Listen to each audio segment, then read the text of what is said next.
Bismillahirrahmanirrahim. Assalamualaikum warahmatullahi wabarakatuh. Alhamdulillahi rabbil alamin. Wa bihi nasta'inu ala umuri dunya waddin. Wa sallallahu ala sayyidil mursalin Muhammadin sallallahu alaihi wasallam wa ala alihi wa sahbihi ajma'in. Amma ba'd. Jamaah kajian pagi di Masjid Muawanah yang semoga Allah selalu menjaga merahmati kita semuanya. Alhamdulillah, kembali Allah berikan kita kemudahan untuk bermujalasah di hari-hari terbaik ini, itu hari-hari bulan Hijjah, untuk amal yang sangat diasuh oleh Allah dan Rasulnya, itu amal berzikir pada Allah Subhanahu wa Ta'ala. Karena berzikir itu diantaranya tentang majelis ilmu, mengingatkan tentang Allah, mengingatkan tentang hukum-hukum Allah, mengingatkan tentang nikmat-nikmat Allah kepada kita. Sallallahu alaihi wasallam untuk Nabi Muhammad sallallahu alaihi wasallam serta keluarga, sahabat dan pengikut setia sampai hari kiamat. Jemaah sekalian, kita akan melanjutkan pembahasan kitab Tazkiyatun Nufus yang masih berbicara tentang makanan penyehat hati, yang poin pertama yaitu zikrullah azza wa jalla. Kita lanjutkan pembacaan kepentingan zikir pada Allah yang tentunya cukup banyak, kita baca sebagiannya.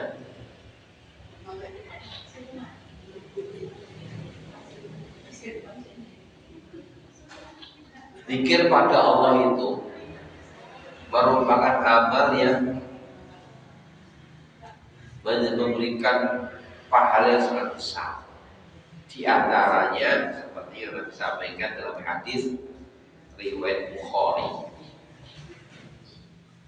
Saya bacakan dari sahabat Abu Hurairah radhiyallahu anhu, Rasulullah sallallahu alaihi wasallam bersabda, "Man qala la ilaha illallah wahdahu la syarika lah, lahul mulku wa lahul hamdu wa huwa ala kulli syai'in qadir."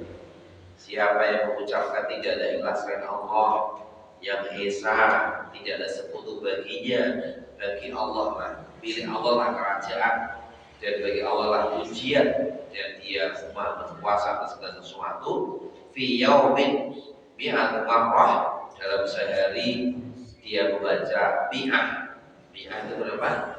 100 kali. Maka kanan lahu adlu asyarari qabid, dia sedapat pahala setara membebaskan 10 budak. Membebaskan budak itu pahala besar, dianggap membebaskan 10 budak, pahalanya sama. Wa kutibat lahu bi'atun hasanatin, ditulis untuknya 100 kebaikan.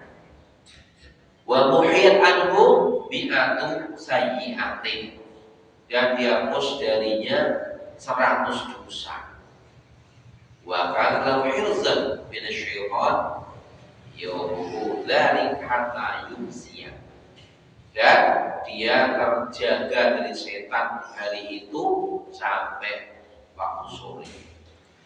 Walam yati hadun bi afdhala mimma ja'a bihi, dan tidak ada seseorang yang datang dengan pahala atau dengan kemuliaan seperti dia, illa rajulun amila aktsara minhu, kecuali seseorang yang mengamalkan lebih baik lagi dari itu. Jadi contoh zikir-zikir yang bisa meningkatkan derajat kita di hadapan Allah Subhanahu wa Ta'ala, membaca la ilaha illallah wahdahu la syarika lah, lahul mulku wa lahul hamdu wa huwa ala kulli syai'in qadir. Sambil hati ini tidak ada dengan zat kecuali Engkau ya Allah yang Maha Esa, yang tidak punya sekutu. Pilih pula kerajaan termasuk diriku ini, pilih pula segala pujian dan Engkau Maha berkuasa atas segala sesuatu. Jangan pilih 100 kali, Masya Allah ya. 100 kali kira-kira butuh pirang jam. Paling 20 menit, kalau sampai jam-jaman. Ya coba ya meneliti. Saya coba meneliti ya. La ilaha illallah wahdahu la syarika lah, lahul mulku wa lahul hamdu wa huwa ala kulli syai'in qadir. Orang sak menit sekali. Sekitar 20 menit. Dan sama sekali ya, di Mesir ada seorang ulama namanya Syekh Wahid Abdul Salam Bali. Syekh Wahid Abdul Salam Bali ini ulama yang terkenal dengan ahli ruqyahnya. Beliau peruqyah. Suatu saat ada orang yang kesurupan. Kemudian didatangi Syekh Abdul Salam Bali, dia bangun beliau dibacakan Quran, ya reaksi. Akhirnya orang itu ngomong tanpa sadar, sih ngomong setane. Syekh Wahid berkata kurang lebih, wahai setan, insya Allah keluar kamu dari tubuh orang ini. Setannya ngomong, saya mau keluar dari tubuh orang ini dengan satu syarat. Apa syaratmu? Aku pindah ke tubuhmu, saya menerima. Baik, silakan. Akhirnya saya tanya, bisa pindah ke tubuhnya Syekh Wahid Abdul Salam Bali. Setelah beberapa lama kemudian balik lagi ke tubuh orang itu. Kenapa kamu gak jadi ke tubuhku? Saya gak kuat, saya gak bisa masuk ke tubuhmu. Karena bagi tadi itu telah mengucap la ilaha illallah wa la syarika lah, lahul mulku wa lahul hamdu wa huwa ala kulli syai'in 100 kali. Itu diantaranya karena ucapan ini setan tidak bisa masuk ke tubuh orang yang sudah diucapkan. Maka ini terutama biasanya ya TKT mungkin saya sendiri juga merasa belum bisa tidur, belum bisa membaca ini. Tapi jadi kan insya Allah juga lebih baik diucap ini sambil jalan sambil apa monggo diucapkan. Jadi ada banyak zikir-zikir yang Masya Allah. Jadi di sebagian tempat kan ada yang namanya torekot-torekot gitu ya. Nah kita ikut aja torekot Nabi. Torekot kan jalan Nabi, jalan berzikir gitu. Misalnya baca ini 100 kali, baca sholawat Nabi 100 kali,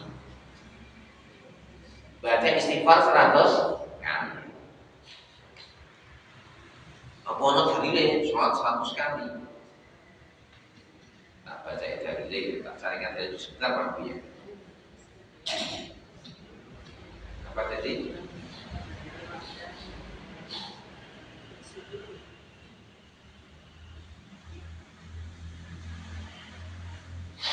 Sholawat Nabi 100 kali.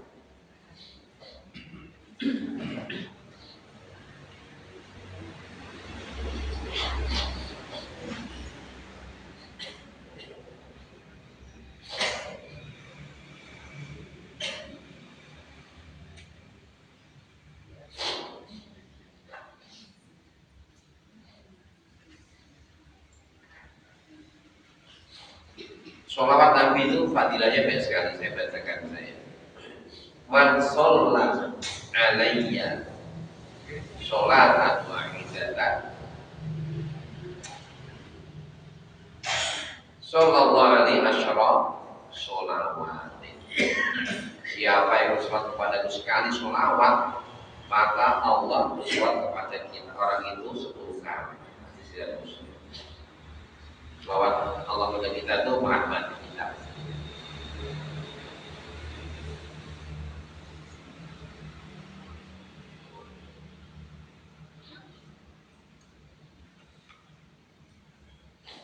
Tuh, jadi tidak ada. Saya dapat hadisnya itu di malah terkenal. Tapi intinya sholat Nabi sekali aja sudah dikasih Allah berapa? 10 sholawat. Kalau 10 ya berarti 10 kali 10 100. Kalau 100 kali berarti dikasih Allah berapa sholawat? 1000 kali. Silakan diperbanyak.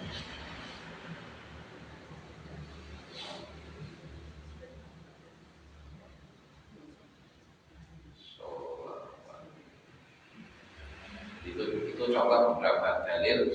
Nah, dikit-dikit yang bisa kita lakukan, termasuk juga di pagi sore. Itu mari kita biasakan. Ini ada ini hadis riwayat Baihaqi dalam kitab Syu'abul Iman biasa oleh Syekh Al-Albani. Juga dalam Ibnu Majah. Man shalla 'alayya bi'adza marratin fi yaumin wa lailatin. Siapa yang sholat kepadaku 100 kali dalam sehari semalam, ja'a yaumal qiyamati wa 'alaihi bara'atun minal nifaqi wa bara'atun minan nar. Dia akan datang pada hari kiamat dan mendapatkan baroah. Baroah itu apa? Terlepas dari kemunafikan dan terlepas dari api neraka. Hadis dari Baihaqi dihasankan oleh Syekh Al-Albani. Man shalla 'alayya fi yaumin mi'ata marratin. Hadis lain, siapa yang sholat kepadaku sehari 100 kali, qadallahu lahu mi'ata hajatin. Allah akan berikan padanya 100 kebutuhannya. Sab'una minal akhirah, 70 untuk kebutuhan akhiratnya, wa salatuna min dunia, yang 30 kebutuhan untuknya di dunia. Hadis dari Ibnu Majah dihasankan Syekh Al-Albani. Ini contoh ibadah zikir termasuk sholawat Nabi. Baik, sekalian silakan monggo kita memperbanyak zikir, tapi zikir-zikir telah Nabi ajarkan sangat banyak. Tadi la ilaha illallah 100 kali atau lebih baik lagi boleh istighfar 100 kali, lebih baik lagi tidak apa-apa. Sholawat Nabi 100 kali, lebih baik juga tidak apa-apa. Subhanallah bihamdi 100 kali, lebih baik juga tidak apa-apa. Jadi kalau kita mau zikir Nabi sudah lumayan oke. Nanti jangan tidur. Apa zikirnya mau tidur? Mau ya baca surat Al-Mulk. Hadisnya sahih. Nanti mau tadi. Saya untuk tapi tidak apa sebagian ulama soal al-waqiah, katanya bisa menghilangkan kefakiran. Nanti mau subhanallah, alhamdulillah buat 33 kali. Yang buat 34 kali. Mau al-ikhlas 3 kali, al-falaq 3 kali, an-nas 3 kali. Baru baca bismillah ayat 3. Lumayan banyak kan? Cukup apa kurang? Cukup kan? Tapi kita nggak perlu nyari dikit-dikit selainnya Rasulullah ajarkan sudah banyak sekali. Itu akan menjadi kekuatan ruhiyah kita. Itu ada wasilah tazkiyatun nufus yang sangat efektif untuk membersihkan jiwa kita karena kita connect dengan Allah yang semakin banyak. Semakin connect dengan Allah Subhanahu wa taala. Kemudian fadilah zikir yang lainnya, siapa yang rutin berzikir pada Allah, maka dia aman dari lupa kepada dirinya sendiri. Karena lupa sama Allah menjadikan dia celaka, lupa dengan dirinya sendiri. Allah berfirman, وَلَا تَكُونُوا كَالَّذِينَ نَسُوا اللَّهَ فَأَنسَاهُمْ أَنفُسَهُمْ أُولَئِكَ هُمُ الْفَاسِقُونَ. Janganlah kamu itu menjadi orang-orang yang lupa kepada Allah, maka Allah akan lupa, maka mereka akan melupakan diri mereka sendiri. Mereka lah orang yang fasik. Jadi orang yang lupa sama Allah otomatis jadi lupa sama dirinya sendiri. Apa itu maksudnya? Orang lupa sama Allah banyak ghaflah, lalai, maka otomatis dia melupakan dirinya. Maksudnya apa? Dia lupa bahwa dirinya akan bertemu Allah, bertemu akhirat. Dia lupa persiapan menghadapi hari akhir. Maka dia melupakan dirinya. Orang-orang yang hidupnya sakar dewe itu, yang dikira dia sudah menikmati dunia itu, dia melupakan dirinya sendiri. Karena apa? Dia lupa bahwa dia akan ketemu Allah. Dia lupa bahwa hidupnya cuma sebentar. Loh sewu, sing hadir ini ada nggak yang sudah usia 100 tahun? Wonten? Ada Pak, saya 100 tahun. Derek, Ibu, derek toh. Artinya apa? Sing urip 100 tahun itu nutup jarak. Sing banyak ya swidak, 70, 80, 90 sih oke. 100 jarang sekali. Sementara al-yawmu fil jannah fil nar, sedina ning surga neraka itu alfasanatnya 5 tahun, itu 1000 tahun menurut hitungan. Artinya hidup kita di dunia ini orang ada 1/10 hidup di akhirat seharinya gitu. Maka sebentar sekali. Orang yang lupa sama Allah di dunia, dia lupa dia akan bertemu hari Jumat panjang di akhirat, dia tidak menyiapkan bekal dia sendiri. Nah, untuk tidak beda. Ini karena dia apa? Ghaflah. Apa ghaflah? Lalai dari Allah Subhanahu wa Ta'ala. Maka zikrullah ini menjadi dia ingat dirinya, dia persiapan, dia takut pada Allah, dia beramal soleh, dia berzikir agar nanti kalau ketemu Allah itu punya modal, punya bekal untuk ketemu Allah Subhanahu wa Ta'ala. Termasuk bekal modal yang sangat besar nilai dan ringan kali ini adalah zikir. Kalau haji harus modal berapa? 60 juta Pak. Belum lagi tunggu dia berapa? 15 tahun. Berapa? Oh saya 30 tahun, 30 tahun. Jadi sampai semua sudah tapi daftar haji berarti kasih ini pun 10 tahun. Ya, jadi betapa ini apa namanya? Zikir ini modalnya cuma apa? Bibir sama hati, ya kan? Subhanallah. Tapi paling besar sekali. Jadi harus kita kuatkan, kita lembutkan hatinya jadi lembut. Kalau kita termainul, harus kita latih.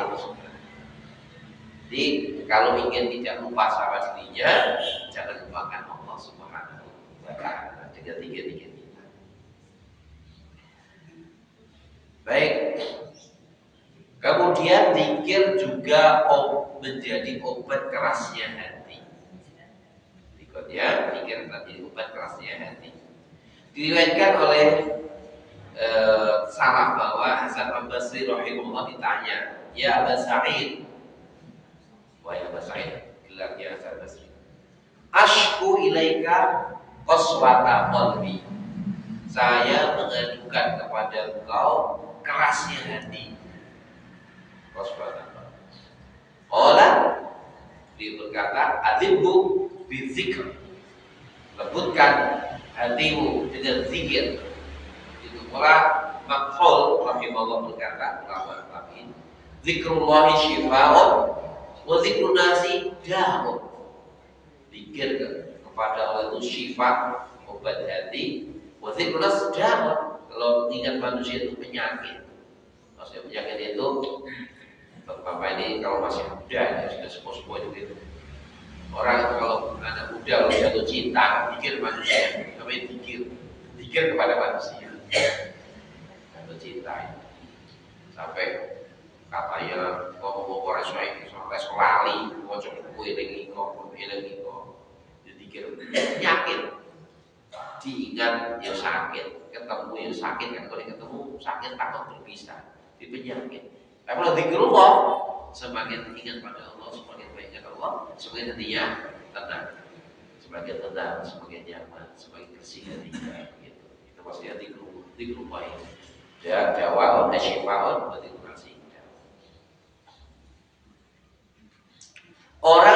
berzikir pada Allah akan mendapatkan sholawat dari Allah, malaikat dan malaikat. Allah berfirman, Ya ayyuhalladzina amanu dzkurullaha dzikran katsira wasabbihuhu bukratan wa asila walladzi yusalli 'alaikum wa malaikatuhu liyukhrijakum minadh dhulumati ilan nur wa kana bil mu'minina rahima.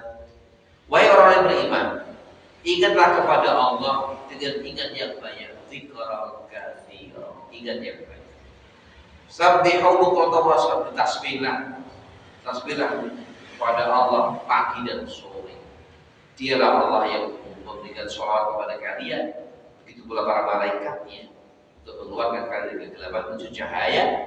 Dan Allah kepada orang beriman sangat menyayang, rahimah, sangat menyayang. Dia itu zikir mendapat sholawat dari Allah Subhanahu wa Ta'ala. Kalau sholawat manusia, untuk manusia itu bermakna apa? Doa. Kalau sholawat Allah kepada manusia bermakna rahmat, kasih sayang. Begitu pula Allah akan membanggakan ahli zikir di hadapan para malaikatnya. Suatu ketika Muawiyah bin Abi Sufyan radhiyallahu anhu melewati sebuah halaqah majelis kayak seperti ini kan, halaqah majelis di masjid. Lalu beliau bertanya, mengapa kalian duduk di sini? Mereka menjawab, kami duduk untuk berzikir kepada Allah. Demi Allah, apakah tidak ada tujuan lain? Demi Allah, kami hanya berzikir pada Allah. Saya tidak melakukan kalian. Cuma Nabi pernah keluar ke sebuah halaqah di masjid sahabat-sahabat dan tanya seperti saya tanya tadi, mengapa kalian duduk di sini? Kami berzikir pada Allah.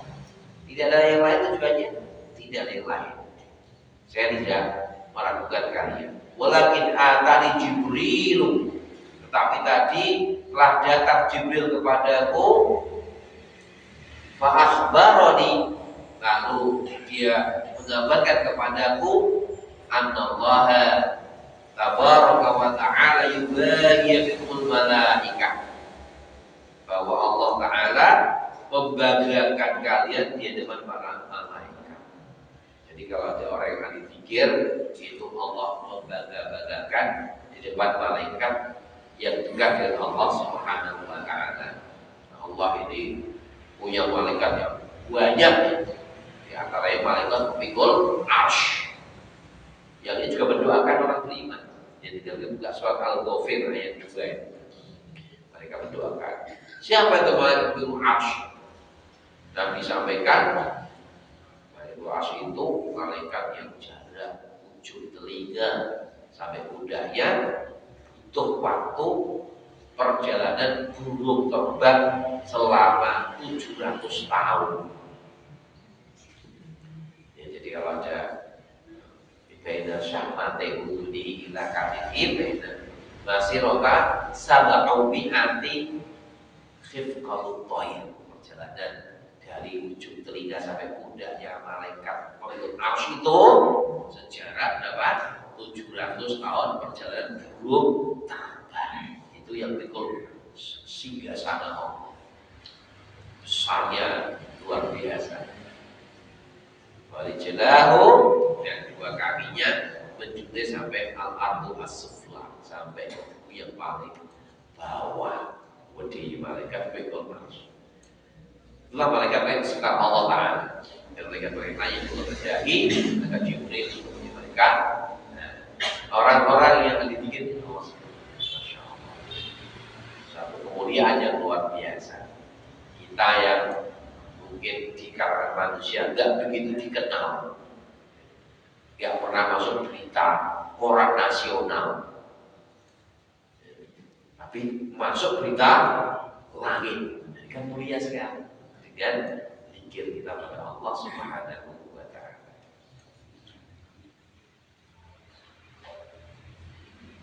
Selanjutnya, fadilah zikir, bahwa semua syariat ini sebenarnya takdirnya untuk menguatkan zikir. Maka Allah berfirman, wa aqimis sholata lidzikri. Wa aqimis sholata lidzikri. Tegakkanlah salat untuk mengingatku, untuk berzikir. Jadi salat ini targetnya agar kita berzikir pada Allah. Maka kalau salat malam puasa Allah ini perlu dibedahi. Nabi ditanya dalam hadis yang lain, ya Rasulullah, ayyu sholatin afdal? Ya Rasulullah, sholat yang paling utama bagaimana? Jawab Nabi apa? Aksaruhum zikran, yang paling banyak berzikir pada Allah saat dia sholat. Ayu siyamin afdal, siyam yang utama itu gimana? Aksaruhum zikran, yang paling banyak zikirnya pada Allah. Haji yang paling mulia, yang paling banyak zikirnya. Jihad yang paling utama, yang paling banyak zikirnya. Semua amal ini apabila zikir yang banyak akan jadi mulia di hadapan Allah Subhanahu wa taala.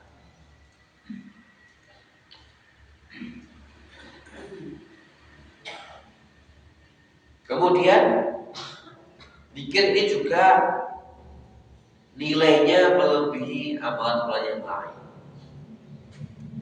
Sebutan hadis riwayat Bukhari, anna fuqara al-muhajirin atau Rasulullah sallallahu alaihi wasallam, bahwa orang-orang fuqara dari kalangan muhajirin datang ke Rasulullah sallallahu alaihi wasallam. Faqalu ya Rasulullah, dzaba al-duthur bid-darajatil 'ula wan-na'im al-muqim. Ya Rasulullah, para pemilik harta itu pergi di dalam derajat yang tinggi dan kenikmatan yang kekal. Yusalluna kama nusalli, mereka sholat sebagaimana kami sholat.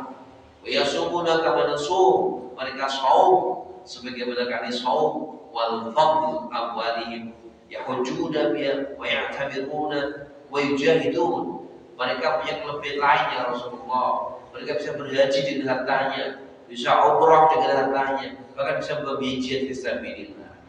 Kami kalah, gimana kami yang fakir-fakir ini?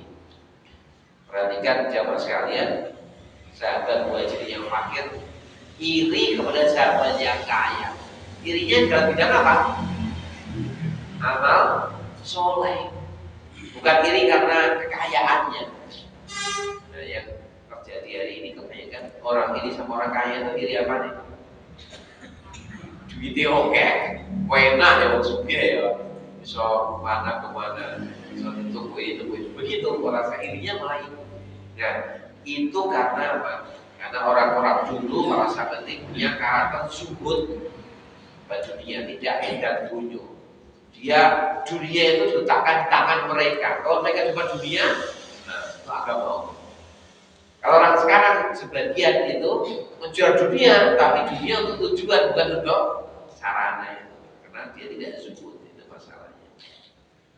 Maka jadikan kalau punya anak-anak doktrin supaya silakan pegang dunia, yang perlu tambang-tambang nikel untuk kuasai kita, tapi aja kagum menumpuk-numpuk dunia. Tapi harus diperkentok fisabilillah. Alhamdulillah saya dengar info pemilik JNE itu kan masuk Islam lama dan punya tekad mau membangun 1000 masjid di Indonesia. Contoh, Bosuke sing apa? Saya pernah ketemu ibu-ibu cerita di Bekasi itu. Ada ibu-ibu didatangi taman masjid itu, Pak. Bu, niki kita masih butuh bangun masjid. Dananya 13 miliar. Masih berapa Pak yang kurang? Sekitar 7 miliar. Ya wis itu aku kabeh. Ibu-ibu itu Pak ngalami kita. Saat ibu sedekahnya 7 miliar. Karena beliau punya tower itu, tower berapa tower? Tower itu nama apa itu Pak? Bukan tower air, tower. Nah iya, Telkomsel ya. 7 itu tower. Oke. Ya kayak gitu. Harusnya gitu kalau di anak-anak suka itu seperti itu. Jangan ya suka itu diri sendiri itu apa? Nanti kalau suka itu diri lihat tahu jangan ya. Jadi kalau jadikan Sederhana, kayak pengen sugih, pengen. Aku apa? Aku isi. Aku pengen ini, pengen apa soleh, lanjut gitu. Apa yang sugih? Pengen keren, pengen apa? Jangan, itu berarti lawan itu salah. Kemudian, waqala ala u'allimukum syai'an tudrikuna bi man sabaqakum wa tasbiquna bi ba'dikum wa la ahadun yakun afdala minkum ila man sana'a salihikum sanatu. Maukah saya tunjukkan kepada kalian sebuah amal yang kalian bisa mengalahkan mereka, mendahului mereka, bahkan tidak ada yang lebih mulia daripada kalian kecuali yang melaksanakan seperti kalian. Qalu bala ya Rasulullah. Mau Rasulullah, apa itu kok bisa ngalahin sedekah yang begitu besar? Tusabbihuna tusabbihuna tahmiduna wa tukabbiruna khalfa kulli sholat. Kalian melazimi tasbih, tahmid, takbir setiap habis sholat. Jadi bertasbih subhanallah akbar kita baca setiap sholat itu ternyata pahalanya melebihi pahala sedekah. Itu ya. Cuma hadis panjangnya kemudian orang-orang kaya mendengar pahala baca tasbih, tahmid, tahlil, akhirnya mereka ikut lagi. Ya, miskin lapor lagi Rasulullah, kami kalah lagi nih. Ya, mereka ikuti kita dikirnya, kita tidak bisa sedekah seperti mereka. Rasulullah dan menyampaikan, sudahlah itulah kami Allah memberi kepada siapa yang Allah kehendaki. Ya. Jadi artinya dikir ini bagi orang fakir bisa melakukan kerja sangat tinggi, apalagi orang kaya yang juga mau berzikir pada Allah Subhanahu wa Ta'ala. Makanya jemaah sekalian, saya pernah baca hadis, saya agak lupa matanya. Di antaranya berbunyi, "Tahassara ahlul jannah." Penduduk surga itu tidak merasa sangat rugi. Wis ning surga tapi merasa rugi. Ketika ingat hari rian surga untuk berzikir kepada Allah. Surga. Dia di surga, tapi rugi kenapa? Karena tahu ahli zikir itu derajatnya sangat tinggi sekali. Eling ya Allah di sini tanpa berat zikir, gelo. Gelo karena di dunia dia ada waktu ghaflah min Allah, lalai dari Allah Subhanahu wa Ta'ala. Maka ini PR kita ini latihan zikir kepada Allah. Kalau Nabi telah mencapai makom yang puncak, karena yadhkurullaha ala kulli ahyanihi, adalah Nabi berzikir kepada Allah setiap waktu, setiap saat beliau berzikir kepada Allah. Jadi insya Allah kita juga akan seperti itu di surga. Karena di surga itu kan sudah tidak ada kewajiban, tapi apa? Mereka akan bertasbih, tahmid kepada Allah sebagai ilhaban bernafas. Jadi yang seiring nafasnya di surga. Di dunia kita harus melatih diri kita karena tidak otomatis dilatih. Makanya berpikir kepada Allah Subhanahu wa Ta'ala. Ini PR kita, PR hari ini. Makanya bagus juga kalau kita kalau dulu para ulama pikir pada suka bawa tasbih itu ya. Dan sekarang mungkin kita ada kemudian pakai cincin tasbih kan bisa ya. Intinya pakai tasbih digital gitu. Sambil jalan subhanallah bihamdihi subhanallah. Sekali beda lagi apa. Regone ya para lanang 2000 untuk. Jadi keren ya orang atau sewa juga aja gitu kan. Mau keren ya. Yang bagus gitu. Ya, kemudian zikir akan menjadikan diri kita kuat dan kokoh. Ini diambil kesimpulannya oleh penulis dari hadis tentang Ali dan Fatimah radhiyallahu anhuma yang ketika habis jihad perang itu Rasulullah bawa budak yang banyak. Jadi Ibu Fatimah yang selama ini kerja keras yang ngurusi anak loro cilik-cilik kabeh. Ibu yang sudah pengalaman punya anak, ibu ini putranya banyak berapa Bu? Ada yang punya anak 4 Bu? Gak ada. 5 ada 5? Gak ada. Piro?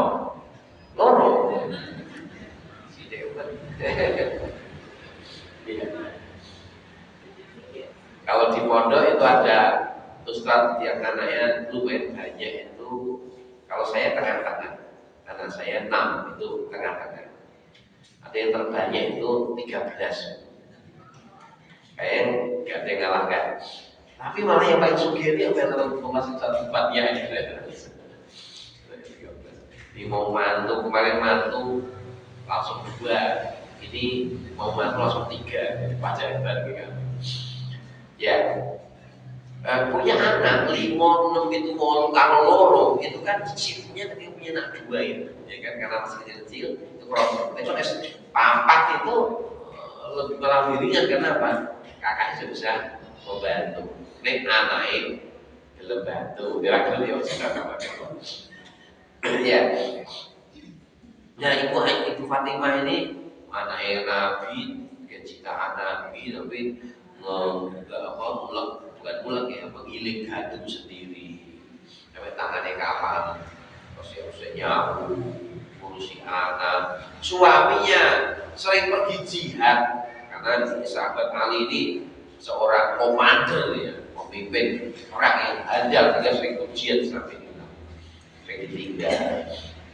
Ketika datang para budak, Ibu Fatimah berkata, kok minta sama Abila, sama budak membantu saya nggak kekesalan. Sahabat Ali, aku tuh keo deh, aku sih ngomong, ayo bareng-bareng gue keo kan. Kayak sesuai di Fatimah ini, setiap hari kesel, apa nilai urusi anak, kami minta dikasih satu budak. Nabi ini sangat sayang kepada Fatimah. Kalau datang mesti cium keningnya, ceritanya sayang pada putrinya. Tapi ketika minta urusan dunia, apa kata Nabi? Maukah kamu saya tunjukkan sesuatu yang bagus daripada khodim? Apa itu Rasul kau belajar yang mau sholat, mau tidur, belajar subhanallah, alhamdulillah, masing-masing itu 3 kali, Allah Akbar 34 kali. Maka yang pulang berdua enggak membantu membawa amalan belajar subhanallah, alhamdulillah. Beliau dan Fatimah baca, dia mau tidur. Akhirnya apa? Beliau berdua merasa cukup, tidak butuh khodim, diberi kekuatan lebih untuk mengurusi rumah tangga. Itu maka ahli zikir orang yang biasanya kuat fisiknya, kuat tubuhnya, sehat insyaallah. Di mana logika ahli zikir kok sehat? Orang zikir itu efek pertamanya apa? Hatinya tenang. Ya kan? Allah bizikrillah tatma'innul qulub. Ingatlah zikir kepada Allah, hatimu akan tenang. Ini hatinya tenang, otomatis ini sirkulasi tubuh juga akan baik, darahnya gerak dengan baik, ya, semuanya baik akhirnya Pak. Ya sehat kuat gitu. Tapi kalau orang nggak zikir, dia stres, dia banyak urusan, akhirnya apa? Akhirnya metabolisme tubuh tidak benar secara logika gitu. Akhirnya kena stroke, kena macam-macam penyakit itu karena hidupnya tidak tenang. Itu di antara logika kesehatan. Maka orang ini juga jadi kuat. Orang yang banyak zikir akan aman dari kemunafikan. Karena Nabi Allah firman, orang munafik itu di surat An-Nisa 142 disebutkan, idza qamu ila sholati qamu kusala wa la yadhkurunallaha illa qalila. Jadi orang munafik apa?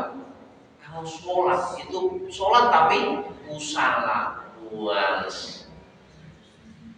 Wa la yadhkurunallaha illa qalila. Dia tidak berzikir kepada Allah kecuali yang qalil, kecuali sedikit. Itu jadi orang munafik.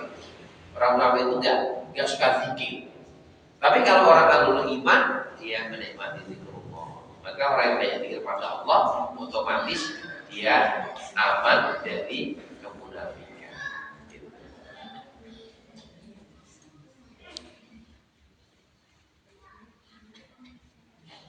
Baik. Kemudian zikir itu amal yang kenikmatannya nggak terperikan, tidak bisa diceritakan bagi sudah menikmati.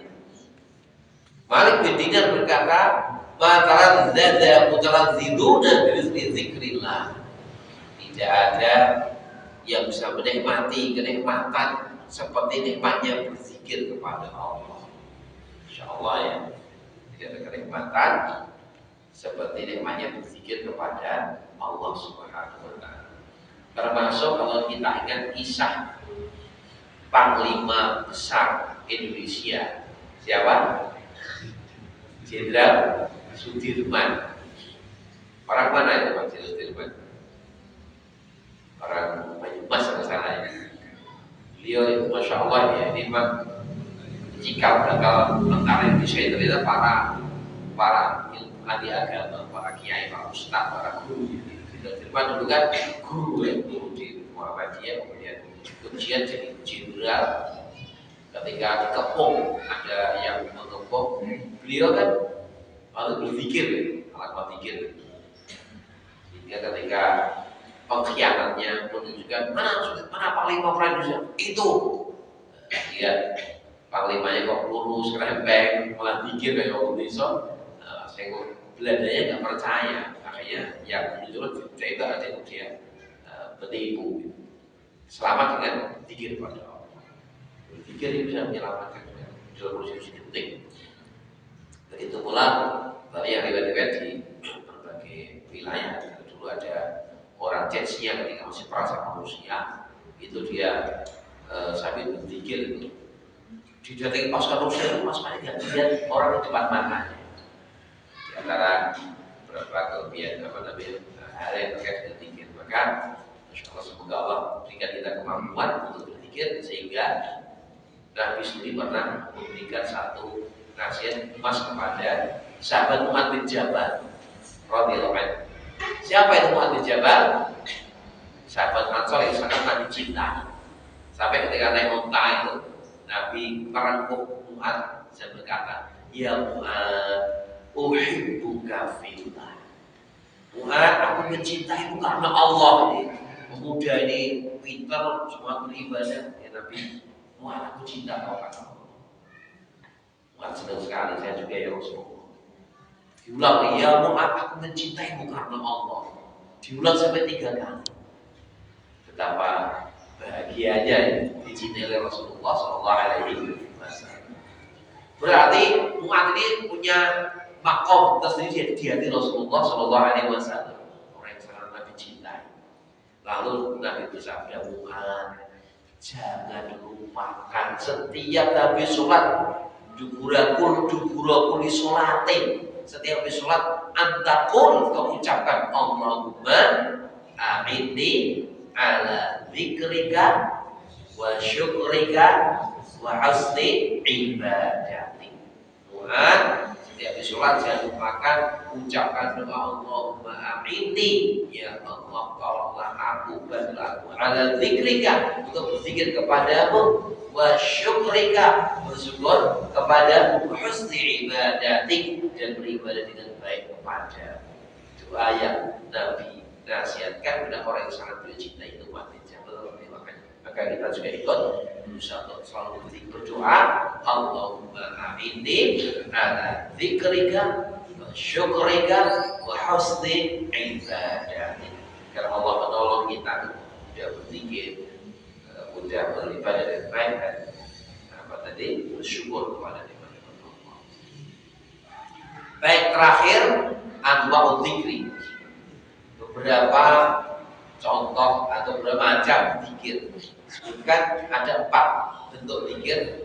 Yang pertama, dzikru asma'illahi wa sifatihi wa madhihi wa sana'alihi, yaitu menyebutkan nama Allah dan sifatnya, memuji Allah. Misalnya baca subhanallah, alhamdulillah, Allahu akbar, la ilaha illallah, Allah, itu zikir. Zikir pertama. Bentuk kedua, al-khabaru 'anillahi bi ahkami asma'i wa sifatihi. Yang kedua, membahas tentang asma sifat Allah. Misalnya, Allah Maha mendengar. Dia Allah mendengar semua suara hamba-hambanya, baik yang keras maupun yang pelan. Di mana pun tidak satu suara kecuali Allah mendengar, seperti mendengarnya satu suara. Ini namanya zikir, tapi dalam bentuk menyebutkan asma sifat Allah. Yang ketiga, zikrul amri wa nahyi, zikir tentang perintah dan larangan Allah. Allah perintahkan kita untuk berpuasa Ramadan. Allah larang kita untuk meniru lain jenis. Itu namanya juga zikir, zikir apa? Ketiga, sudah ya. Keempat, zikir tentang nikmatan dan kebaikan Allah kepada kita. Masya Allah, Allah sangat sayang sama kita. Kita diberi Allah iman, Allah berikan kita rezeki dunia. Itu namanya juga zikir. Maka zikir itu ada 4 macam. Ada zikir menyebutkan apa tadi? Asma sifat Allah, hukum-hukum Allah, nikmat yang Allah itu berarti yang utama itu zikir menyebut asma sifat Allah Subhanahu wa Ta'ala. Maka majelis kajian itu termasuk majelis zikir apa enggak? Zikir. Karena kita menyebutkan asma sifat Allah. Baca Quran zikir enggak? Itu afdal zikir. Jadi semua itu termasuk kita berkekuatan untuk memperbanyak zikir pada Allah Subhanahu wa Ta'ala, sehingga nanti kita akan berbahagia ketemu Allah, karena yang memberikan timbangan di akhirat itu adalah amal-amal zikrullah. Kalimatani khafifatani fil lisan, sahilatani fil mizan. Contoh, subhanallah bihamdi, subhanallahil azim. Kalimatnya ringan tapi memberatkan timbangan. Subhanallah, alhamdulillah, wa tamna'u mizan. Kalimat itu kan memenuhi timbangan. Jadi ringan tapi berat. Ringan amalnya, berat timbangannya. Semoga Allah SWT selalu memberikan kita kekuatan untuk menjadi ahlu zikrillah. Demikian, saya kembalikan. Assalamualaikum warahmatullahi wabarakatuh.